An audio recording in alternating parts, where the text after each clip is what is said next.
Hi guys, I'm Kasha. Welcome to our coffee times to talk about horror.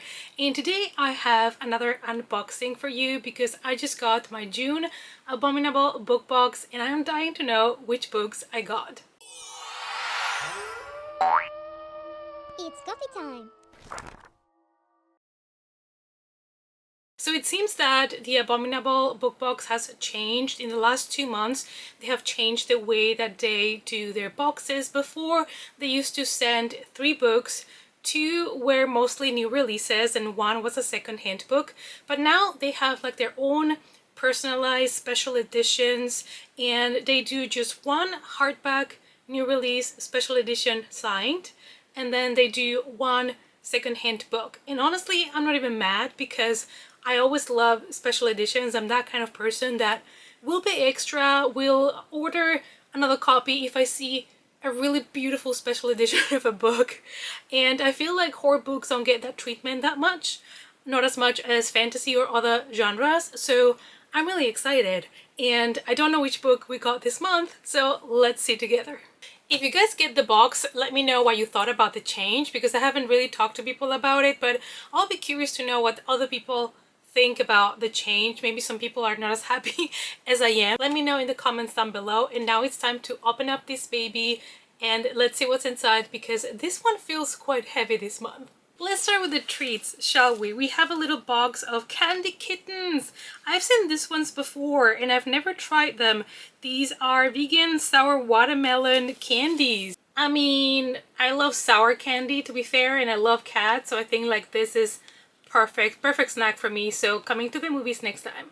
Honestly, I snack a lot more at the movies or watching movies than reading books. I'm not really a big snacker when I'm reading a book. I don't know why it is. I think it's because mostly if it's physical books, I don't want to ruin them, you know, with sticky fingers or anything. So normally I don't snack as much with books as I do in the cinema or at home watching movies. Do you snack reading books? What do you snack? Let me know. Okay, so it seems that this month the box has went back to the original way that they do the box, sending 2 releases and 1 second-hand book. So we do have 3 books this month. I'm gonna have to take a look into this because I don't remember also any emails from the company saying that they were changing or that they were doing any special things for the past 2 months. So I don't know exactly why they changed and now we're coming back. I don't really know. But this time we have 3 books, so standard box. The first one is a book that I am super excited about. The bad news is I already own a copy because obviously I'm really excited about this book. It was already released and it is a book by an author that I have read 2 of his books before. I think this is his 3rd published book, so I've read everything by the author, and that is Nat Cassidy. This is When the Wolf Comes Home. This was actually on my TBR this year, but I didn't get to it. I don't know if it was May, but it was one of those crazy months where I just didn't have time to get to it. So it's still pending on my TBR card and I have it right there waiting for me to get to it. So for this one, I'm just gonna try to find a good home. The first thing I always do is try to see if somebody that I know wants the copy because that would be the best way for me to pass this along to somebody that really wants to read the book. One night, Jess, who is a struggling actress, finds a 5-year-old boy hiding in the bushes outside of her apartment. So after a violent and bloody encounter with the father, Jess decides that the best thing to do is to take the 5-year-old that she just met and run. So they're basically on the run. They're runaways now. And there's a lot of weird things that start to happen. And Jess is starting to realize the whole situation and the magnitude of it. So of course I'm going to guess that somebody is a werewolf. somebody has to be a wolf. But I don't know what to expect from Nat Cassidy because he wrote Mary and Nestlings, which are books that I've really enjoyed, but they are a little bit crazy. They're a little bit out there and not for everybody, but I love how crazy and unexpected his books are. I really like his writing. So this is one that I have been really excited about, and I think anybody that got this box that didn't have a copy, it was a good choice. This is definitely a book that I would choose if I would have a box to send to people with horror books. This is a book that I would choose. The next one is a book that I have never heard of, which is always amazing because you guys know I do these upcoming books videos and I get to see so many new releases coming out, so it's always, you know, exciting when you get a book that you've never heard of before, because most of the books I've heard of.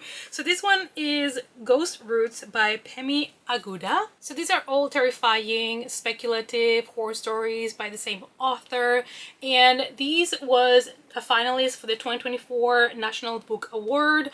I've never heard anything about the author or heard about this book, but short horror stories are always welcome in this house. Short horror stories is something that I really appreciate, especially during Halloween time, because then I can always like reach out and grab a book with short horror stories so I can read a little bit of horror every single day. If you heard about this one or if you have read it yourself, let me know down below what you thought. So these are a total of 12 different stories by the same author, and the setting is always in Nigeria, which is also very exciting because I haven't read many books that take place there or stories that take place there. So I'm pretty sure I'm going to discover a lot of early lore and things that I didn't know of. And we have the second-hand book, which is heavy and feels like a hardcover. I don't think I've got a second-hand book like this before, like this big. I think I got My Sister the Serial Killer as a hardcover, but that one was like thin. So I've never got like a chunky second-hand book, and now I'm really intrigued. Okay, time to open it up. Let's see what it is. I'm nervous. I'm nervous. Don't know what it is. Oh, interesting. The Woman in the Window by A.J. Finn. And I have read this book. I read it before I watched the adaptation because I really wanted to read it first. So it's a book that I've already read, but it is a great book also to pass along to people that love mystery thrillers. You always need to stay positive in life. If I receive things that I've already read, I always try to find joy in passing this along to somebody that is going to really love it and enjoy it. It is also in extremely good condition for being a second-hand book, to be honest, so I'm pretty sure that I'm gonna make a friend very happy with this.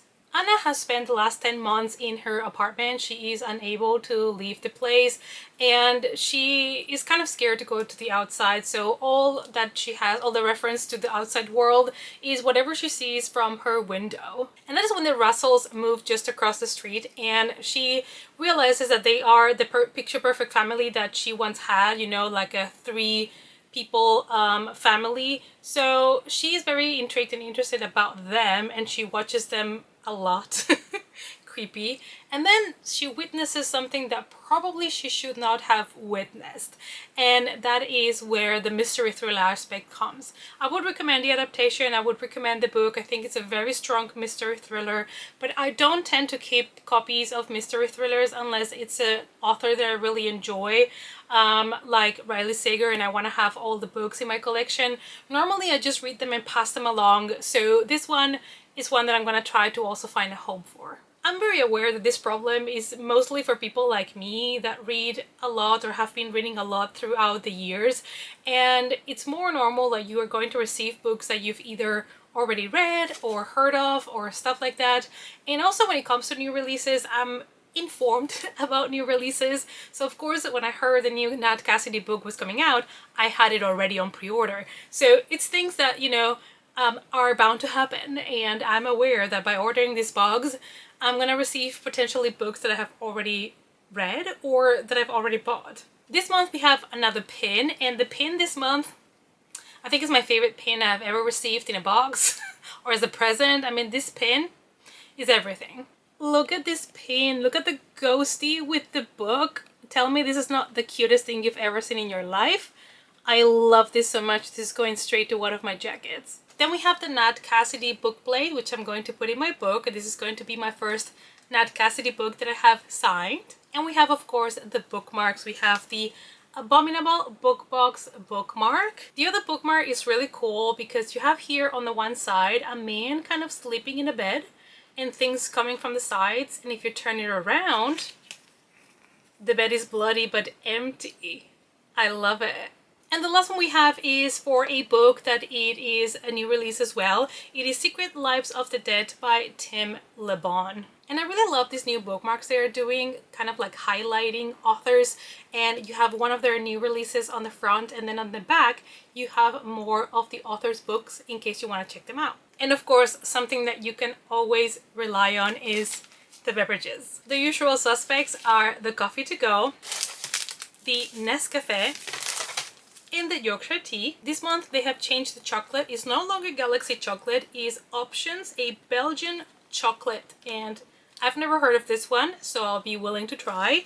And the other tea we have is English Tea Shop Super Berries, perfect for the summer. Let's do a book recap of the 3 books that I got this month. We got When the Wolf Comes Home by Nat Cassidy.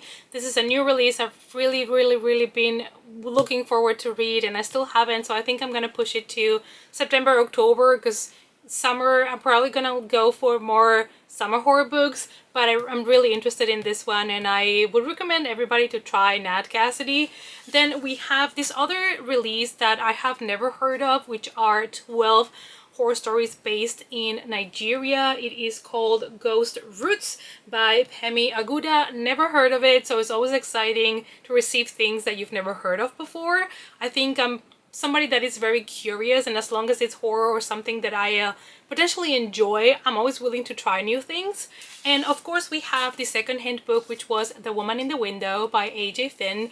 Unfortunately, I've already read it, so I'm not gonna keep this one either, but I'm pretty sure somebody in my friends group is gonna be really excited to get this. You know, there's always people that really love to keep mystery thrillers in their collection, and especially this is a very well kept hardcover. So you guys, that was everything that was in my June's Abominable book box.